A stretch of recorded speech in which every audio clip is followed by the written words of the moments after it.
নতুন তো মোবাইল কিনলাম অনেক বছর পরে, বন্ধু করে দেয়। ওরা তো এটা ফকিরনি, কিনতে পারে না। বন্ধু করে দেখাই, দেখাইলে তো বেটা বিশ্বাস করবো না যে আমি মোবাইল কিনছি। আও ওরা যে কয়দিন পর পর মোবাইল কিনে, মোবাইল হইবে চোরে বাজাতে কিনে না হুদা কাবার লয়ে আহে। আমি তো নিজে নিজে ফকির না, আমি কেমনে মোবাইল কিনুম? দেয়াগো কাছে যাই। কিরে, তোর কি অবস্থা? রাসেলে দিয়ে করে তুই কিডনি কিনছে, মোবাইল কিনছ দেখি। আরে বেটা, মোবাইল কিডনি বেচে কিনবো রে, দেখ এই মামা মোবাইলটা নতুন কিনছি।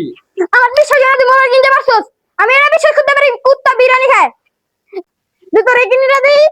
আরে আমার বড় না বেশি তোর নাই। বিচি বিচ্ছস। দেখ তোর পরীক্ষা করালে দেখলাম এই যে আমি ও মোবাইল কিনছি। এই মোবাইল চোরে বাজাতে কিনছ, আমি 100% শিওর তুই চোরে বাজাতে কিনছস। তুই তুই আমার বিশ্বাস করছ না মামা, আইফোন কিনছি। তুই তুই করছিস মাত্র আইফোন কিনছস। কোন বন্ধুতে ধারণা আছে যেটা কর তুই রাসেল আমার কাছে তুই বলে কি জানি বেচে কিনে লইছস। তোর কথা শুনো না চলছ। কিন্তু মাইরা তোর ক্ষমা করে না।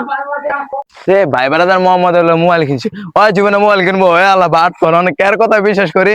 ও জীবনে মোবাইল কিনবো, জীবনে মোবাইল কিনতে পারছে। যাই যা জিজ্ঞাসা মোহাম্মদ কি মোবাইল কিনছে নাকি, মোবাইল কিনতে পারে। আরে বেটা আমি বিষয় না তোর কাছে জানি ধাল আল্লাহ বাট পাচ্ছি, আমার জীবনে মোবাইল কিনতে পারবো না বেড়া। ও জীবনে মোবাইল কিনতে পারবো? জীবন না। আজ আমরা চলে যাই কি মোবাইল কিনছে কি কিনে নাই। চল।